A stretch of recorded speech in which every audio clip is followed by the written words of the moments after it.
വേറിട്ട മത്സ്യകൃഷിയിലൂടെ മെച്ചപ്പെട്ട വരുമാനം കണ്ടെത്തുന്ന ഒരു കർഷകനുണ്ട് ഇടുക്കി അടിമാലി. കോയി കാർപ്പ് എന്ന മത്സ്യങ്ങളെ വളർത്തി എക്സ്റ്റാസി റൈഡിലൂടെ വിനോദസഞ്ചാരികളെ ആകർഷിച്ചാണ് അടിമാലി ചാറ്റുപാറ സ്വദേശിയായ ജോൺ പൊറ്റാസ് തന്റെ പൊറ്റാസ് ഫൺ ഫാമിലൂടെ വരുമാനം കണ്ടെത്തുന്നത്. ഇടുക്കി ഹൈറേഞ്ച് മേഖലയിൽ മത്സ്യകർഷകർ ധാരാളമുണ്ട്. എന്നാൽ ജോൺ പൊറ്റാസിനെ പോലെ മത്സ്യകൃഷി വേറിട്ട രീതിയിലാക്കി വിജയം കൈവരിച്ചവർ ചുരുക്കമായിരിക്കും. എല്ലാ കർഷകരെയും പോലെ ഭക്ഷ്യയോഗ്യമായ മത്സ്യങ്ങളെയായിരുന്നു ജോൺ പൊറ്റാസും തന്റെ കൃഷിയിടത്തിലെ കുളത്തിൽ ആദ്യം നിക്ഷേപിച്ചത്. പക്ഷേ പ്രതീക്ഷിച്ച വരുമാനം ലഭിച്ചില്ല.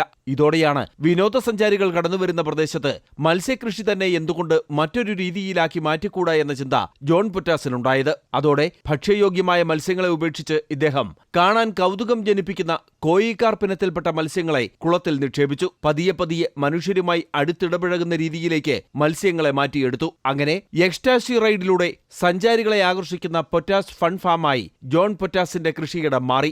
ഒരു പുതിയ ലൈനിൽ മത്സ്യകൃഷി നടത്തണമെന്നിരിക്കുന്നു.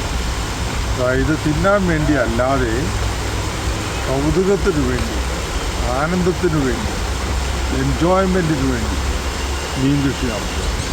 അങ്ങനെ 5000 കോയി കാർപ്പ് വർണ്ണ മത്സ്യങ്ങളെ കൊണ്ടുവന്നു. എക്സ്റ്റാസി റൈഡ് ആസ്വദിക്കാൻ ഇന്ന് സഞ്ചാരികൾ ധാരാളമായി ജോൺ പൊറ്റാസിന്റെ ഫാമിലേക്ക് എത്തുന്നുണ്ട്. കൃഷിയിടത്തിൽ തയ്യാറാക്കിയിട്ടുള്ള ചെറു തടാകത്തിലേക്ക് കാൽ നീട്ടിയാൽ കോയി കാർപ്പ് മത്സ്യങ്ങൾ പൊതിയും. കൗതുകമുള്ള ഈ കാഴ്ചയ്ക്കൊപ്പം മത്സ്യങ്ങളെ തൊടുകയും ചിത്രങ്ങൾ പകർത്തുകയും ഒക്കെയാകാം. എക്സ്റ്റാസി റൈഡിനൊപ്പം ചെറു തടാകത്തിലൂടെ ചങ്ങാടത്തിലുള്ള യാത്രയ്ക്കും ചില വാട്ടർ ആക്ടിവിറ്റീസിനും ഫാമിൽ സൗകര്യമൊരുക്കിയിട്ടുണ്ട്. പരാജയപ്പെട്ട ഒരു രീതിക്ക് പകരം പുതിയതെന്ത് എന്ന ചിന്തയാണ് ഇന്നത്തെ വിജയത്തിന് പിന്നിലെന്ന് ഇടുക്കിയിലെ ആദ്യ ലൈസൻസ്ഡ് പൈലറ്റ് കൂടിയായ ജോൺ പൊറ്റാസ് പറയുന്നു. അമൃത ന്യൂസ്, ഇടുക്കി.